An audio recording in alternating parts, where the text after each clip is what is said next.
what the prospects of Centrum are. Jaspal Bindra, the executive chairman himself at Centrum, joins us on the show right now to really discuss what is the vision for the company going forward, what is it that we can stare at in the next 2 years to come, and what is their growth strategy. Mr. Bindra, such a pleasure speaking with you. Thank you so much for taking the time out and joining us today in the studios.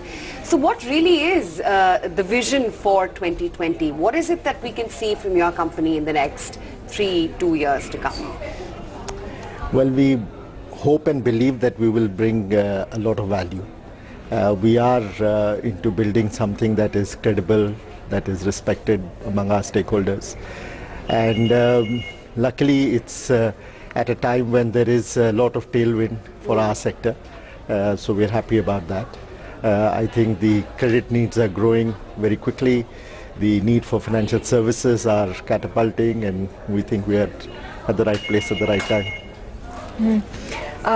The reason why Aisha also asked you that question is because, your stock, and we're not asking you to comment on your stock move, but it signifies that there has been a change in strategy which is working for your business. So, I know that a strategy can't be one strand approach. It has to be coming together of many things. What has really changed in your own focus area for the business to take off from here? Why is the market being so optimistic about your business? No, we're obviously very thankful for the confidence the investors are placing in our company.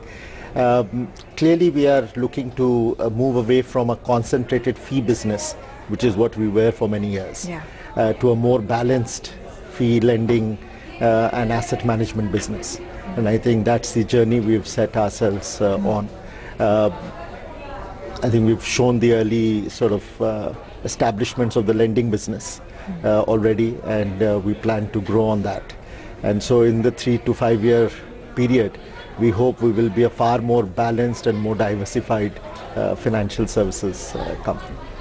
So exactly that, how is your portfolio mix going to shape up in the next 3 to 5 years as opposed to what it's currently at? So the fee businesses were almost 100% of what we were doing. That is going to move out to be more like 50% in the next few years between lending and fee business, and then over time asset management will be the other third. So over the medium to long term, we should be in 1/3 each of fee, lending and asset management business. Mr. Bindra, I just wanted to ask you as a follow-up to that, what would be your differentiator? Because please do not mind this, but a lot of the broking firms are diversifying. That's the stream that they are following right now, given, like you said, the opportunity that there is in the market. So what's your differentiator? How is it that you'll be able to stand out and add value in an increasingly competitive market, or so it seems? Because your peers are also headed in the same direction. Yeah, I think it's all about the execution. There can't be that much difference in the strategy itself. We are all going after the same market segment. Exactly. What we are fortunate about is that we have capital and debt available at much better attractive rates than they ever were, and in more plentiful than before. But it is about being selective about the market segments, about the geography, about the products, and I think that is all the rigor of execution, and that's where we hope we will distinguish ourselves. But currently it's the forex business which is your largest revenue contributor. What's the plan for this business? Are you looking at an international tie-up, any acquisition, etc.? And would this continue to be your largest revenue contributor? I think in the immediate term, yes, it will be our largest contributor. We believe that there is tremendous growth potential still left in the FX business. Today we are the single largest operator in airports in India, international airports. We're the single largest issuer of prepaid cards for travel. But today only 25 million people are traveling overseas. That number is expected to double by 2020. So there is still a lot of steam in the existing business. We obviously have plans to do other things adjacent to what we are doing within the foreign exchange and travel business. But for now the potential is seeming very attractive. Which is on the lines of? So we've just closed out as the exclusive buyer of all currency from Flamingo, which is the duty-free operator in all the international airports in India. We've also been for the first time included by SBI to buy currency directly from them, which we were early importing. So those are making major differences in the margin mix. But there is obviously room for us to go into inward remittance, which we don't do today, domestic money remittance, which also we don't do today. So I think there is a lot of businesses that we can consider for the future. Okay, that sounds like a great plan on the forex side. Now you have wealth management, the broking business, which we are aware about. Let's talk about the insurance business and the housing finance business. Both the fancies of the market right now. Value unlocking is the way forward, I would imagine. But what's to get to that stage? What are the plans? Yeah. Too early for us to be thinking of value unlocking. It's early days for us. But insurance, we moved from being a pure distributor now to be a broking house in insurance, so we can sell every insurance agent now across health, general and life. We have large plans for insurance and to start with, continue with the broking business. We think we can grow that business 30 to 50% every year from now. But at some stage we are keeping the options open on manufacturing as well, on insurance. Would you be would you consider talking to an international player? Because I think most of the big players have already been booked. I think now by in design, fact, breaking I think by out. design there is no other choice. We will have to, if at any point we decide. No, it's too early for us. What about the housing finance business? Because the housing is also early business for us. We started last year, but we now are operating out of 12 offices, which we opened since early this year. And that is going to continue to expand. We think it's a very attractive business. Again, you were asking how we want to be different. So in the housing, we felt that doing the 10 to 15 lakh financing in small tier towns was where we could make the difference. So it's the same business. We lend against houses, we lend to individuals, but we just chosen our markets. We are only in 4 states. And we're doing small ticket. How do you differentiate there, sir? Because you have a lot of competition coming in from MFIs as well. I know their lending is more towards the farmers and smaller ticket sizes. But they're also diversifying. And plus you have these small niche NBFCs who are also lending against properties. So that LAP market is pretty active in a pocket. So how do you stand? They are in the interest rate coupon of about 14 to 17%. Okay. We are at the 11.5 to 12.5. So we've differentiated ourselves on price. Okay. So you're closer towards the early 2 digits. Okay.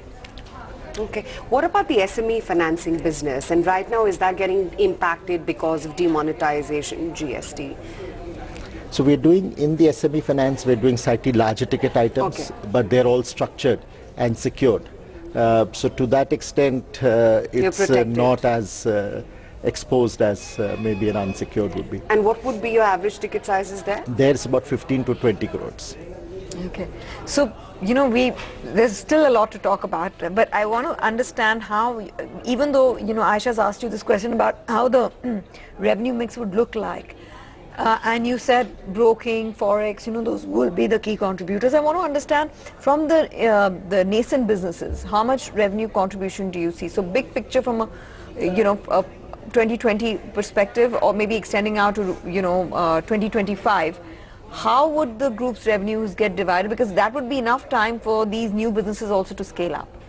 So we feel that the lending businesses put together, which are all nascent because they all started late last year, early this year, would over the 3 to 5 year period be equal to the fee businesses. So they will be 50-50. Okay. But over time we are also going to add asset management businesses, and eventually we want to be 1/3, 1/3, 1/3 between fee business, asset management business and the lending business. Would you have any capital requirements? Because this is large growth prospects that you're talking about. If you're in the lending business, you perennially need capital, so we will be... and how would you be looking at raising capital? Because you, I think, mentioned on that also, debt versus equity. What would be your preference? So initially, I think promoters are comfortable financing the next year 15 months of capital. How much would that be, sir? Should be in a total of about 700 to 1,000 crores. Okay.